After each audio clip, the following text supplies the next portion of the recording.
Okay, so yeah, it's Coach Mike here at Raw Fitness. Exercise of the week that we believe everybody should do and just about nobody does.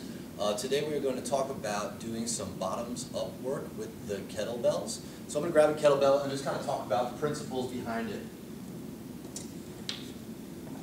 First of all, you'll notice I didn't grab a very big one.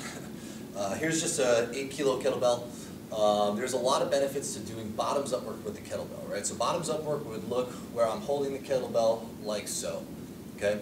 I'm going to talk about the squat today, which is actually holding the kettlebell in that position and then squatting, the benefits and cues thereof and some of the misfires, okay? Just to learn the bottoms up position in itself is the first thing that's noteworthy is a lot of people from the outside, it looks like this is some type of a grip thing where I'm holding on to the kettlebell using my forearm and hand strength to keep the kettlebell stable. And it really couldn't be further from the truth.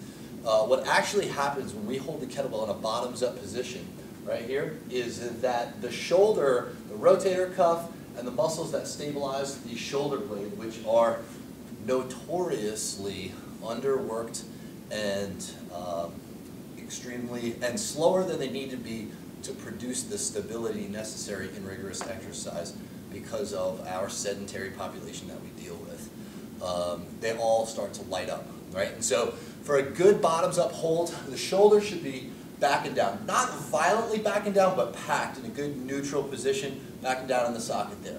The bicep shouldn't be extraordinarily tight. I'm not gripping the heck out of it with my bicep. I should feel my lat actually turning on a lot more than my bicep to stabilize the kettlebell, okay?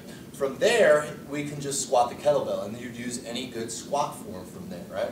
So I would just sit back and down, right, into my heels. You'll notice I'm going to keep the kettlebell down more than letting my arm come up. You'll see this kind of thing happen, right?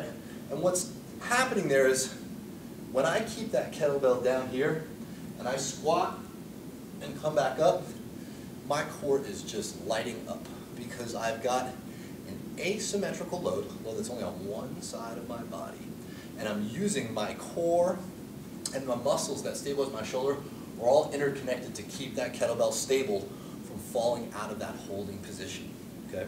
So what I would say is if you have been doing a program where either A, you're newer to exercising and you're just progressing in your squatting, and you want to see if you have any asymmetries left side to right side, because you'll notice one hand may be extraordinarily harder than the other.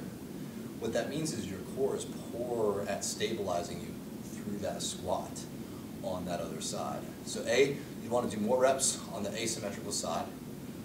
B, if you're looking for a great way to get your squat numbers up and you've been squatting heavy and you're not really seeing the big increases in wattage or in weight, try something like this. Take a step back, work the core a little bit more on the squat before you get under the barbell again, and watch your numbers go up. Or C, if you are a fat loss client, like 75% of the people that we train here, and you're looking to take fat off your body and you want to engage a whole lot of muscle really, really fast to create a high metabolic effect and a big afterburn effect, try bottoms up kettlebell work, okay? Start small. You definitely don't have to start too heavy. To get a training effect from it. As you get more comfortable with it, load up with it. As long as you can maintain good form, you'll get a great training effect. Hope you enjoy the bottoms up kettlebell squat, and I hope you use it in your program soon. Thanks for watching.